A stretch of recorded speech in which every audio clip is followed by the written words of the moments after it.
देश के केंद्रीय बैंक यानी आरबीआई की तरफ से लिए गए एक्शन के बाद पेटीएम का हाल काफी खराब हो गया है।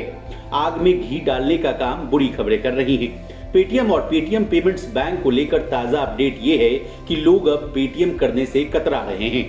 यानी जिस पेटीएम को पहले सरकार से जबरदस्त समर्थन मिला था, हर बिलबोर्ड पर देश के प्रधानमंत्री मोदी के साथ तस्वीर छपती थी और कहा जाता था कि पेटीएम करो, अब लगता है कि लोगों ने पेटीएम ना करो का संकल्प ले लिया है। तभी तो फरवरी महीने में पेटीएम के यूपीआई पेमेंट बिजनेस में गिरावट आई है, लेकिन पेटीएम ने अब अपनी कमर कस ली है। कंपनी जल्द से जल्द अपनी छवि सुधारने में जी जान से जुट गई है। क्या है पेटीएम का रिवाइवल प्लान और पेटीएम से जुड़ी पूरी खबर विस्तार से जानने और समझने की कोशिश करते हैं। सबसे पहले पेटीएम के यूपीआई पेमेंट बिजनेस में गिरावट वाला मामला समझिए। पेटीएम इस समय रेगुलेटरी इश्यूज से जूझ रही है। पेटीएम के फाउंडर चीख चीख कर कह रहे हैं कि हम वापसी करेंगे। पेटीएम पेमेंट्स बैंक के खिलाफ हुई कार्रवाई से वो निराश भी नहीं है, लेकिन आंकड़े कुछ और ही कह रहे हैं। National payment corporation of India यानी एनपीसीआई द्वारा शेयर किए गए आंकड़ों के मुताबिक फरवरी महीने में पेटीएम के यूपीआई पेमेंट बिजनेस में गिरावट आई है। जनवरी महीने में पेटीएम यूपीआई के जरिए करीब 1.4 बिलियन के लेन देन हुए थे। वहीं फरवरी महीने में ये लेन देन घटकर 1.3 बिलियन पर पहुंच गया है, यानी सीधे सीधे 7.6% की गिरावट आई है। वहीं फरवरी में यूपीआई पेमेंट में इसकी हिस्सेदारी भी घटी है। हिस्सेदारी घटकर 11% से कम हो गई है, जो एक महीने पहले लगभग 11.8% थी। इसी गिरावट और लोगों के बीच कंपनी की छवि को सुधारने के लिए कंपनी ने क्या क्या कदम उठाए हैं, ये जान लेते हैं। सबसे पहले कंपनी के फाउंडर ने कंपनी में जान फूंकने की कोशिश की है। उन्होंने पेटीएम की वापसी का पूरा भरोसा दिलाया है। वे पेटीएम को एशिया का लीडर बनाना चाहते हैं। टोक्यो में एक फिनटेक इवेंट में हिस्सा लेते हुए विजय शेखर शर्मा ने बताया कि पेटीएम पेमेंट बैंक के खिलाफ हुई कार्रवाई से वे कतई निराश नहीं हैं। कंपनी वापसी करेगी और उन्होंने इस बड़ी समस्या से काफी कुछ सीखा है।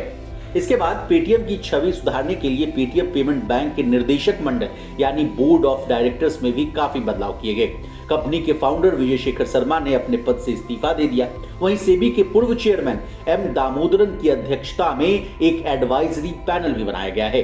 ये सब इसलिए किया गया ताकि पेटीएम या पेटीएम पेमेंट्स बैंक का कोई संभावित खरीदार विजय शेखर शर्मा की इमेज से प्रभावित होकर वापस ना चला जाए। इसके अलावा पेटीएम की छवि को सबसे ज्यादा नुकसान पेटीएम पेमेंट बैंक के कारण हो रहा था, जिसके बाद पेटीएम की पेरेंट कंपनी 197 कम्युनिकेशंस लिमिटेड और पेटीएम पेमेंट बैंक लिमिटेड ने आपसी सहमति से कई एग्रीमेंट खत्म कर दिया था। इसका सीधा सीधा ये मतलब होता है कि पेटीएम पेमेंट बैंक और पेटीएम अलग अलग इंडिपेंडेंट एंटिटी के रूप में काम करेगी। ये तो बात हुई कंपनी के कदमों की। अब आइए कार्रवाई पर।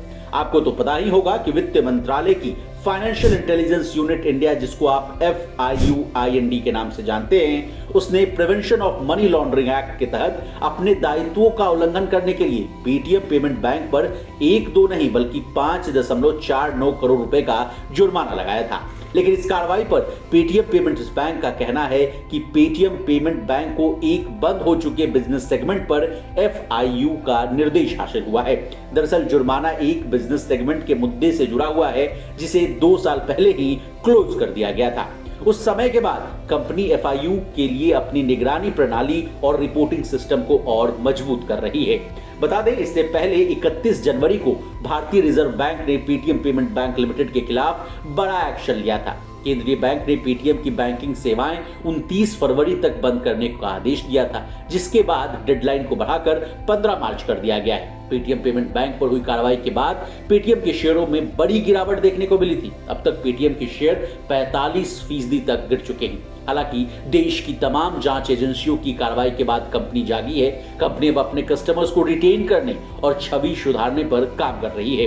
वापसी का नारा से लेकर बोर्ड में बदलाव कर रही है। यही नहीं, कंपनी के फाउंडर आरबीआई की इस कार्रवाई की सराहना भी कर रहे हैं। कह रहे हैं कि इससे पेटीएम के भविष्य की दिशा तय होगी। लेकिन तमाम प्रयासों के बावजूद ये देखना होगा कि पेटीएम कब अपने पुराने रंग और रूप में लौटता है। इसी तरह बिजनेस जगत से जुड़ी तमाम ताजा तरीन खबरों के लिए बने रहिए हमारे साथ और देखते रहिए लोकमत हिंदी।